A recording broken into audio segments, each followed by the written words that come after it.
Greetings to all of you, dear participants. This is the last class, and we are going to finish up the syllabus today itself. So, next in discussion is World Trade Organization, a very prominent entity that takes care of international trade, which governs international trade, frames rules and regulations for international business. World Trade Organization it came into existence in 1995, and that was the time when India just it entered into globalization. Now, let us try to know or try to analyze that what is the need of having any such type of institution which governs or controls, frame rules and regulations for international trade. Uh, is there any requirement of such type of institution? The answer is yes. The answer is yes because we are living in a very different type of world where the population has grown up by leaps and bounds. The economies are much larger, and countries that trade with other countries in large volume, large amount. So there are possibilities that there will be disputes among the countries with regard to trade and with regard to exchange of goods and services. So to take care of such type of things among countries, there should be an international organization, a very clear, a very transparent, unbiased international organization which should resolve the disputes between two or more countries when it comes to trade, business, import, export, etc. So, the World Trade Organization is an international entity or international organization that governs global commerce and facilitates the seamless exchange of trade among countries. The WTO was founded in 1995, superseding the General Agreement of Trade, Tariffs and Trade (GATT), which was created in 1947 to demolish the obstacles which come in front of international trade. So immediately after the First World War, World Bank, IMF, United Nations, and the different what you call sister concerns of United Nations like UNICEF, United Nations Development Organization, they came into existence. And it was a good happening because they are taking care of lot of international developmental activities. During that time, another entity came. This was General Agreement on Tariffs and Trade, GATT. But it was felt in 1970s and 80s that GATT was not a very powerful organization to regulate international trade, and for that reason, this was dissolved.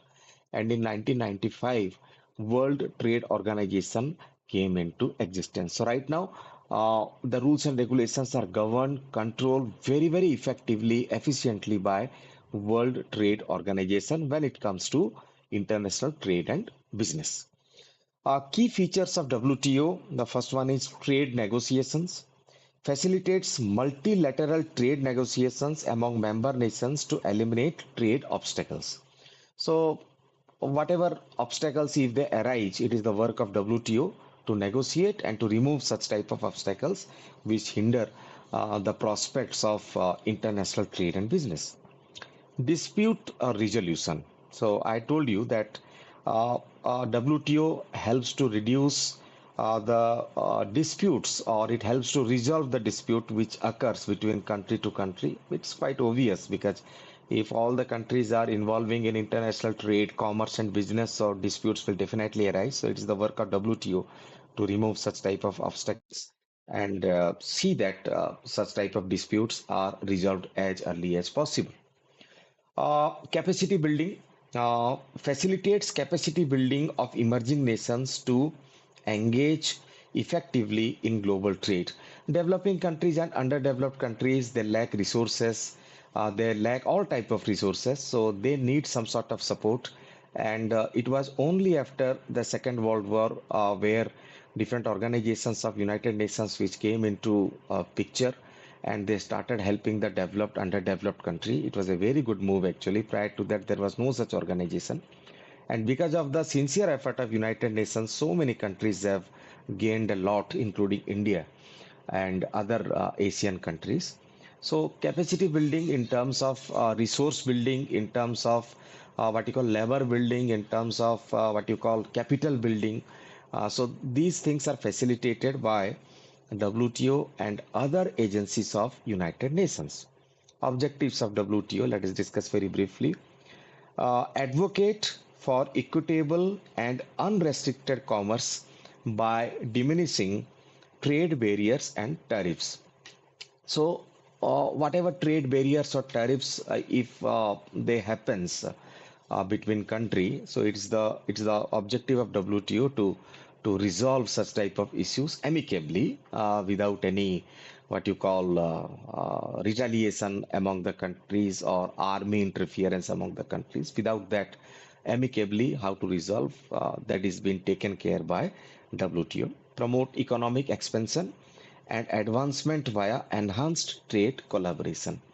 So obviously, economic considerations are primary. World Trade Organization, as the name suggests, wherever there is trade and commerce, definitely economic interest they will be paramount. So here also economic interests are taken care of. It's quite obvious. And the last one is guarantee clarity and consistency in global commerce. Global commerce should be transparent, it should be consistent, it should be hassle-free, there should not be any hindrance, any type of obstacle, and WTO gives guarantee of such type of happenings. So this is about World Trade Organization. Now let us discuss about the last part of your syllabus, that is multinational corporation MNCs. This is a very what you call common term, and a student of commerce and students of commerce, economics, even those who relate with business entrepreneurs, they actually know about multinational corporations because, and this multinational corporation has become very, very prominent after the World War. Not only after the World War, before the World War, also MNCs they used to exist. British East India Company is the best example of MNC. This company was incorporated in Britain. It was having its operation in India.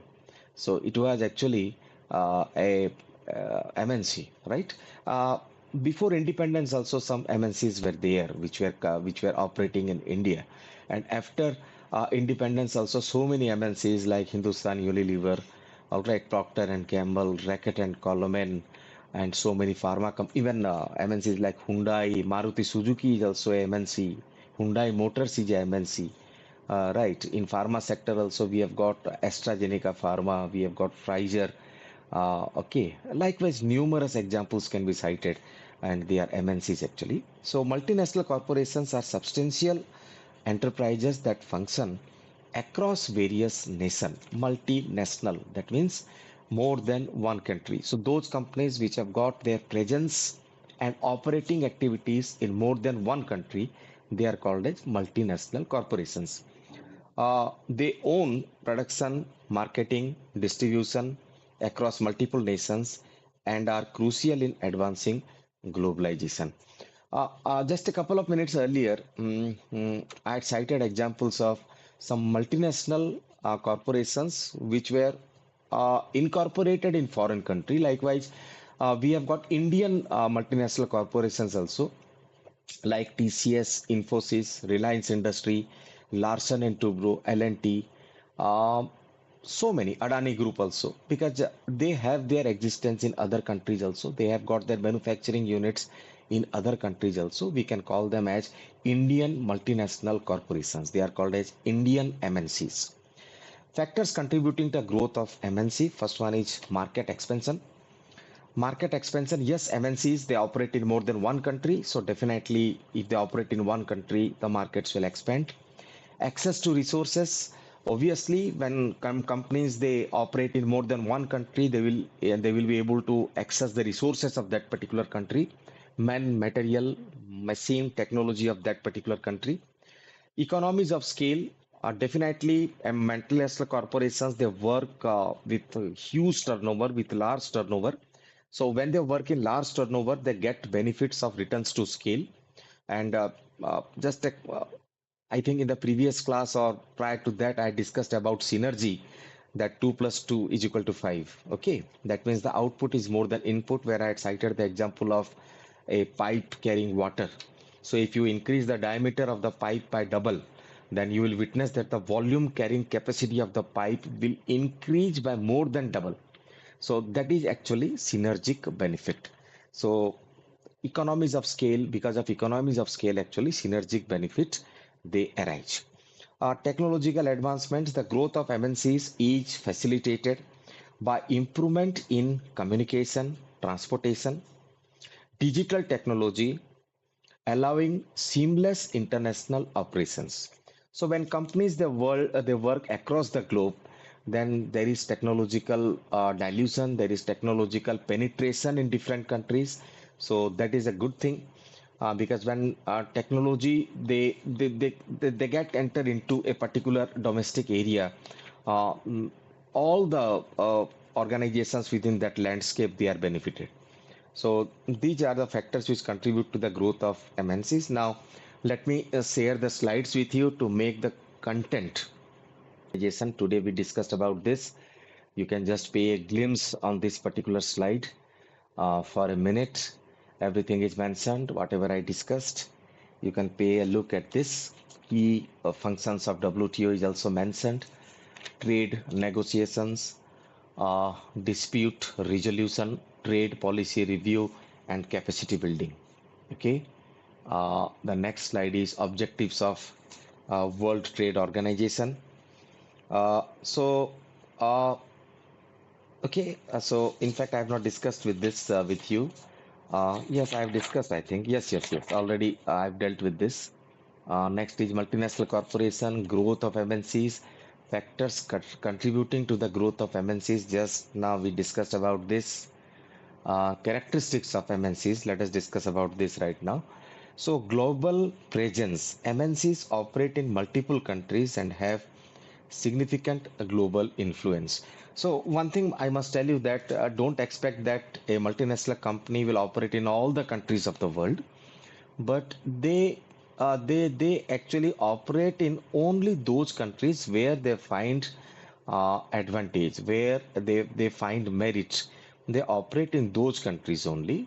But also multi means more than one. If a country is operating in more than one country, they are called as MNCs. But prominent MNCs like Unilever, Procter and Gamble, and Tesla, or you can cite the example of Microsoft, or you can cite the example of so many digital companies. Also, you can cite Walmart.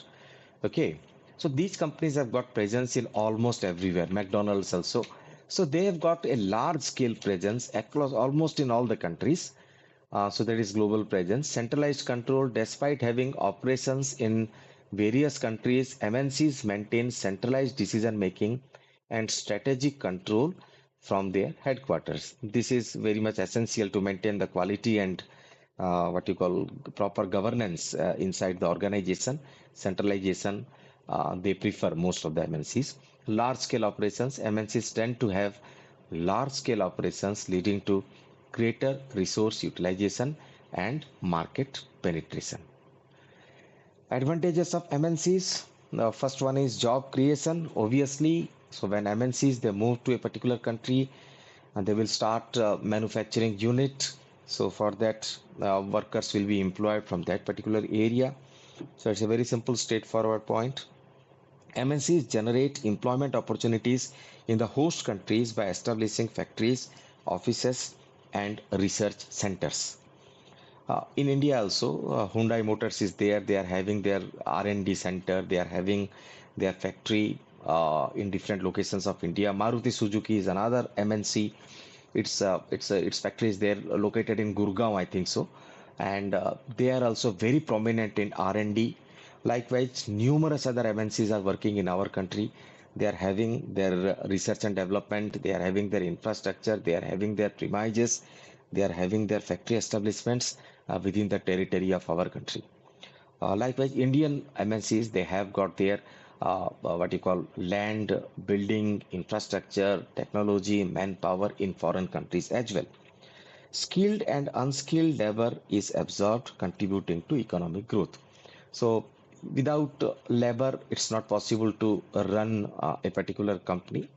Because of mechanization, automation, the number of workforce may be reduced, but it's not possible to eliminate the workers all totally from the working process. So for that reason, definitely employment will take place wherever the MNC establishes their unit. Technology transfer: MNCs bring advanced technologies and management practices to host countries, enhancing productivity and innovation. Host countries benefit from knowledge sharing and technological advancements. It's quite obvious. Foreign direct investment: MNCs bring significant foreign investment, boosting the host country's economy and infrastructure. FDIs promote industrialization, urbanization, and economic development. So these points are very straightforward, and many a times we have discussed about these points in the past also. Now, disadvantages of MNCs. So every concept, every aspect has got merits and demerits. So multinational corporations, they have their own merits. So if they are having their merits, means they will be having their respective demerits also. So let us briefly discuss about the disadvantages or demerits of MNCs. The first and foremost is exploitation of resources. MNCs may exploit natural resources in developing countries without sustainable practices, leading to environmental degradation. It's quite obvious because you might be knowing about Pepsi Limited. It was in news some 4 to 5 years back, and there was a hot discussion that the cold drink which we consume, that contains lot of pesticide. So where from that pesticide comes? That was in news. A lot of inquiry took place, and ultimately it was found that the water which is being supplied to these cold drink companies, they were contaminated with pesticides, and that is why pesticides were found in cold drinks. So definitely there will be exploitation of resources. Lot of water consumption takes place, and these soft drink companies mostly they consume huge gallons of water. So that creates water scarcity among the domestic country in which the MNC is operating. Likewise, many MNCs are causing lot of pollution also. Uh, right, that is also happening. It's quite obvious. Industrialization cause pollution also. So MNCs, as they are larger in size, bigger in size, so they will cause more amount of pollution. Cultural domination. Second point, the presence of MNCs can lead to dominance of foreign culture, products, business practices, overshadowing local tradition and industry. Yes, it's quite noticeable that cultural dilution takes place when MNCs they come in. In India also, if you go to metro cities like Delhi, Mumbai, or any such place like Pune, you will find that Western culture is very prominent in those cities. Indigenous and what you call local culture, they are fading out from cities. You can find the local culture in villages, but not in cities of India. Likewise, the same thing is happening in other countries also. Profit repatriation. Profits earned by MNCs in host countries are often repatriated to home country. That means they are deposited in the host countries. They are taken back by the home countries, leading to an outflow of capital. So ultimately, the profit goes to the MNCs. So ultimately, the country from which the MNC belongs, that country is benefited. That is another criticism. Yes, to some extent, okay, it is yes also because shareholders get the benefit. So it goes to the home country. So this is also a valid criticism. The last one is influence on government policies. MNCs can exert significant influence on local governments and policymakers, sometimes resulting in policies that favor the corporation over local interest. Yes, for the sake of economic growth, for the sake of development related aspects, governments they prefer MNCs at the cost of the local community. They give priority to MNCs for the sake of revenue generation at the cost of environment. Okay, so that is also a common practice. Their economic power may undermine the solvency of smaller nations. Yes, very small nations, not India, but there are other small nations, African countries, there are their GDP is very low, so they may be affected by MNC companies to a great extent. The last slide deals with MNCs in India. So major MNCs in India includes Google. Google is an international player, so it's there across all the countries. I think it may not be there in North Korea because of autocrat there, but Google is present everywhere because we are taking services of Google. Coca-Cola also, it's present in our country and it is present almost every part of the country. Toyota, a leading car manufacturer, it's a prominent manufacturer in India also. Innova is a very prominent brand of Toyota. Unilever, Hindustan Unilever is very prominent. FMCG goods, soaps, detergents, mostly people consume of this particular company. So these are prominent MNCs of India. So your course of international business environment is over. Preferably, I will pick some other subject of Mooc, maybe after your summer vacation. It will be accordingly, it will be designed as per your syllabus, exclusively as per your syllabus only. So it will have a multiple benefit. So today I will share you the complete note. By today evening, you will get the complete notes, you will get complete slides. Okay. So that is one thing. Yes, I've given you the date also for submission of assignment. Today you will get the last assignment, and on that scheduled date you have to submit the assignment. On the basis of assignment, the certificates will be given to you. Okay, because I will collect the assignment from you people. I will have to submit to the university because this is a university program. This is not a personal program that I've created for you. This is a university approved program. So I will have to collect your feedback. I will have to collect your assignment. I have to submit it to the office of the university. And after that, you will be given certificate. And certificate for that, I have decided I will organize a validatory function in the department. I will call a registrar and vice chancellor of the university. A registrar will definitely come. I will take the permission of vice chancellor. If he is willing, then he will come and he will distribute the Mooc participation certificate among you people. So on that day, I will call the media persons also. So they will also be present. Okay. So this is all about your curriculum. Now I'm giving you time to clarify your doubts if you have any. So doubt clearing session starts now.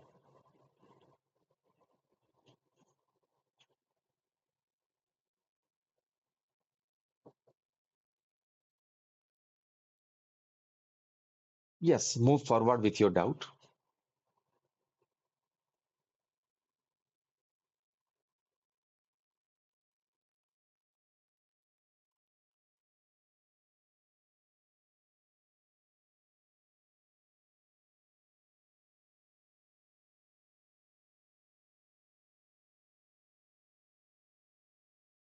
Okay, so I suppose that there are no doubts today.